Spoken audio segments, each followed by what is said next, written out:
natin, planong assassination attempt ni Liza Tanas at Tamba Bangag. Alright? So napag-usapan natin the other day, I believe, yung tungkol din sa breaking news natin na planong pag-gurgor kay Attorney Vic Rodriguez, mga kababayan. This is alarming. Hindi po si Attorney Vic Rodriguez ang unang may planong gurgurin. Dahil, mga kababayan, ako mismo tatlong pagplano nilang gurgurin ako. At nai-report natin yan sa FBI. So according to our source, mga kababayan, ang may plano nito, okay, ba't nawala ko? Okay. Ang may plano nito, mga palangga, wala namang iba. Sino bang kaaway ni Attorney Vic Rodriguez? Wala siyang kaaway. Wala kaming kaaway. It just so happened na kritiko kami. At kami ay nagvo-voice out dito para malaman ng buong sambayan ng Pilipino na ang gobyerno ni Marcos Jr. ay isa pong manggugurgur. Ulitin ko po, even sa mga kasong isinampa sa Liza Tanas, ay naka-highlight siya at ang pamilya niya patungkol po dito sa death threat sa akin. Alright? At inireport natin niya sa FBI. At doon sa kanilang press conference ng mga kasabwat, okay, ni Liza sa pagtanim ng mga kaso laban sa akin sa paggagawa ng mga kwento, fabricated crime, it's fabricated crime na patuloy nilang ginagawa dyan sa Pilipinas at kahit sa Amerika ay gusto nilang sindakin ako. Pero hindi tayo magpapasindak dahil lalaban tayo at actually maganda po ang mga progreso ng ating mga kaso na ginawa-gawa nila, but I just can't speak right now. I'm just waiting for the right time sa ating victory, tunay na victory.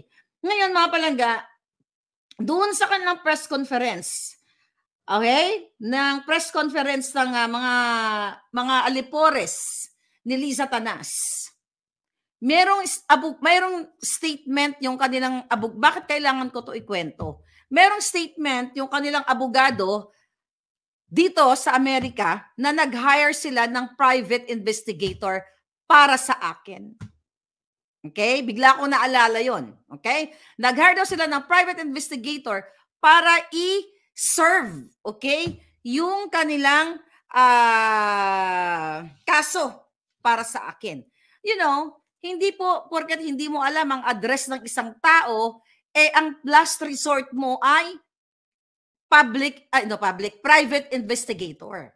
Maraming paraan. Pwede kang magpa-publish sa newspaper and later on, pag hindi sumagot yung kinakasuhan mo, merong mga legal process yan. Not to the point na ipa-private investigator mo si Maharlika. Saan sila kumuha ng pera? Yan ang malaking katanungan. Ganun ba kayaman ang mga dating dugyot na mga walang nilalamon at puro pang i-scam ang ginagawa na kayang mag-hire ng private investigator? My analysis dyan sa mga private investigator na ginagawa ng gobyernong bangag, front lang yan. Pero yan, ang tawag dyan mga palangga ay surveillance or casing. Okay? To do criminal activity. Diba? Yun yung ginagawa kay Attorney Vic. Actually, hindi private investigator ang hinire nila. Nagpanggap, mga kapalangga, itong babae at lalaki. Ay, tignan natin dito. Nagpanggap yung isang babae, isang lalaki, na kunyari po ay pasyente, what do you call it? Kliyente. Okay? Kliyente na naghahanap ng legal service sa opisina o sa law firm ni Attorney Vic Rodriguez. So ang tawag sa ginawa ng 2 days ago nitong lalaki at babae na nagpanggap, mga kababayan, na hingi ng legal service sa opisina sa law firm ni Attorney Vic na wala naman silang appointment. Okay? At nung pumasok sila doon sa building na yon, ay mayroon, bago pa sila nakarating actually sa opisina, doon sa floor kung saan nandoon yung office ni Attorney Vic Rodriguez o ng kanyang law firm, mga palangga, meron pa silang mga ginawa before that na ang babae ay bumaba sa second floor, parang talagang may planong, bumaba sa second floor, naghagdan, parang hindi mapakali, tapos may tinitext na siguro ang tinitext niya based dun sa, napanood ko kasi yung video, hindi lang natin pwedeng ipakita yung video ngayon, mga kababayan. So, na meron silang hitman sa labas. So, nakikita natin yung babae at lalaki, minake sure nila na nandoon si Attorney Vic kasi nga ang question nila is, nasaan si Attorney Vic? Diba? Nag-uopisina pa siya dito, kailan, hindi ganun ang kliyente na may problema ka sa marital problem ang I think ang kanilang issue. Teka, tignan natin. Nagpanggap na okay. Basahin natin ulit dito. Alright? So, kailan to? Nung Friday. Ano ba araw ngayon dyan? Friday dito. Alright? So, nagpanggap, di ba? Na yung nagpanggap itong babae at saka lalaki. Yung babae na iwan sa lobby, tapos yung lalaki umakyat sa opisina. Ulitin natin, wala siyang appointment, nag-walk-in lang at nag-inquire ng marital legal service. Tapos iniwan niya yung babae. So kung iniwan niya yung babae, marital problem ang problema nila, whatever marital problem ang yung eksena nila, bakit naiwan yung babae? Yun yung question. Bakit naiwan yung babae? Kung sila dalawa ay kailangan ng problema, bakit may nagpaiwan? So, may nakita dun sa CCTV na nagte-text yung babae. Hindi lang natin alam kung sino tinitext niya. But definitely, yung sa mga galawan nila, dahil suspicious talaga, malamang, minimake sure nila kung nandoon ba si Attorney Vic Rodriguez sa kanyang opisina. Then, yung mga assassins ay nandoon lang sa labas. Diba? Na, eto, ganyan, eto, nakapwesto, But ganun pa man, ang purpose nila doon ay humingi ng legal service. Pero ang unang tanong, nasaan si Attorney Vic? Ay mga lawyers yung kaharap niya. Bakit si Attorney Vic ang hinahanap niya? Magkakilala ba sila? Yun ang titignan ninyo. At kailangan talagang, mga palangga, na kayo ay kumilos na. Then according to the lawyer na nag-assist sa kanila, na sinabi nga niya na hindi na napupunta dito si Attorney Vic for 2 years na. Tapos nag-insist pa yung lalaki, saan siya nag-opisina? Wala ba siyang satellite office? Yan ba ang nagkukonsulta o nanghihingi ng legal service about marital eklabush? So dito nga, palangga, very alarming. At anyway, na pinaimbestigahan naman na ito, at ito'y na-report na rin sa pulis, narinig na naman na natin dito, then ang certain persona na ito, ay ang nakapirma dito sa kanilang logbook ay yung certain Spencer Alcaraz at Veronica Constantino. So you know what, nung breaking news natin ito, hindi kagad nag-sink into sa akin kasi hindi naman ito yung topic natin, dapat breaking news lang.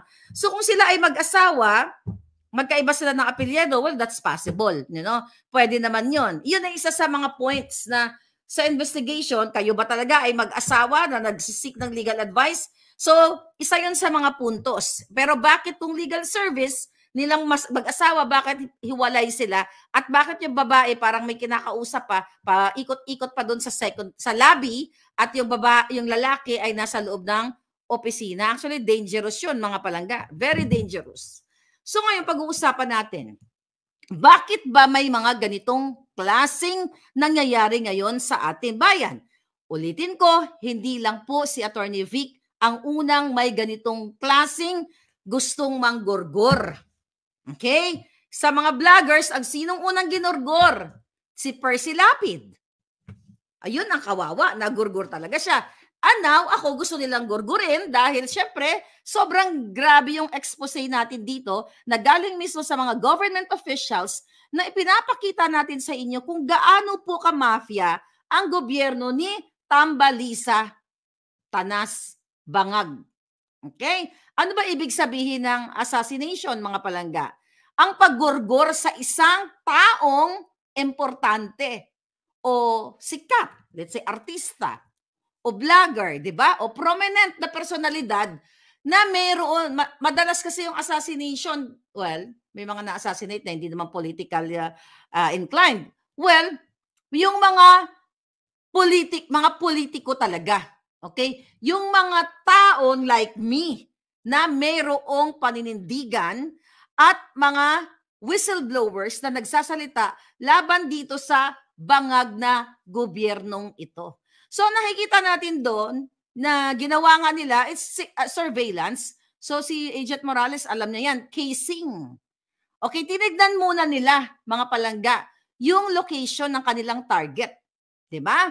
Kasi yung target nila, high profile to eh. Attorney Vic, former executive secretary, former leader. And now, leader pa rin yan ninyo dahil, siya ay patuloy na nagiging boses ng bayan. Siya ay public figure. Okay? Napaka-influential nitong taong ito sa buong mundo, sa lahat ng mga sa mga Filipino abroad. So, ito yung target. Kaya merong Gorgor Nation. Huwag natin buuin yung English. Okay, yung Gorgor Nation na gustong gawin ng, ayon sa ating source, alam mo, kahit wala tayong source di ba?